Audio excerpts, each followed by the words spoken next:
I do see positive changes. Within the United States Army Europe, we have been able to have to bring in subject matter experts that have train the trainers. One of them focused, it was a 1 in 4 program by John Forbet. Another program was the New Hampshire Bystander Intervention Program, and it trained approximately 46 soldiers that then went out and trained additional soldiers. What we found from those training sessions was that soldiers could empathize more with the victims. They also understood what sexual assault really is. We can't assume that everyone comes in with the same values and understands exactly what a sexual assault is or sexual harassment is. And this puts it in perspective of this is a situation that as leaders we have to prevent, and we have to ensure that we train our soldiers. We've also had results where with surveys from these programs that men have come back to say that they're less likely to commit sexual assault, understanding what it actually is, and that no means no, and what is consensual, and that also we wanted to break the myth of victim blaming and the fact that well, if the victim didn't resist, then it must have been okay, or if they were out and they were drinking and consumed lots of alcohol, then he or she asked for it, because it's not only a female victim, it could be a male victim.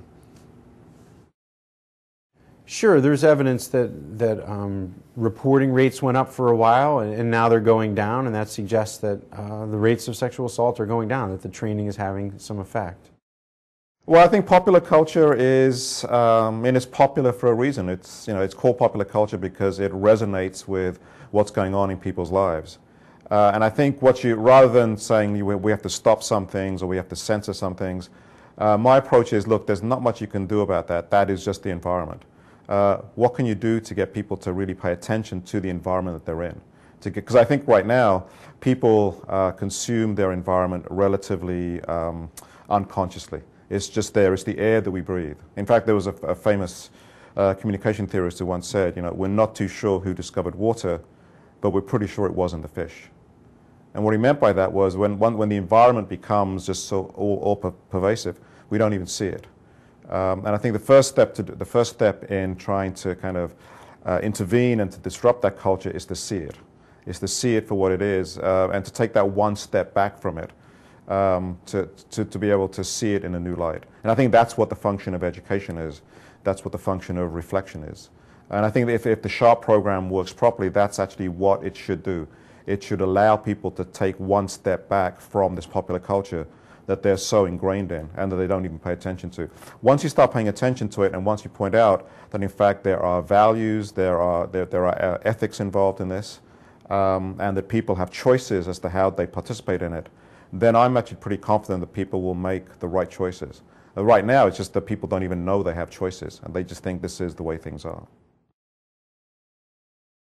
Well, the positive changes are that we're talking about prevention, and prevention is the ultimate, I think, goal. Because if we talk about sexual assault and we're only talking about how do we take care of victims or how do we hold offenders accountable, that's important, but it's not transformative. It doesn't change anything.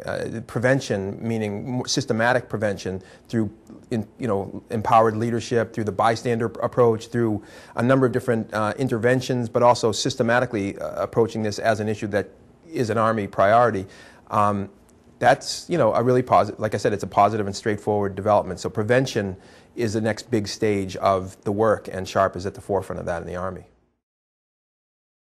The most evident positive change that I see is simply the increasing awareness at all levels of the Army of this problem, and the greater sophistication of awareness that when we all started working on this a number of years ago, we knew that we were having to educate a lot of people about some of the most basic aspects of sexual assault and sexual violence and sexual harassment.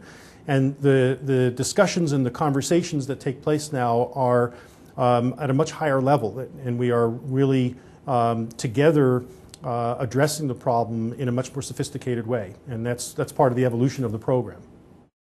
Well, I'm also the Equal Opportunity Program Manager I was that in Iraq as well, and now I'm doing it for Forces Command.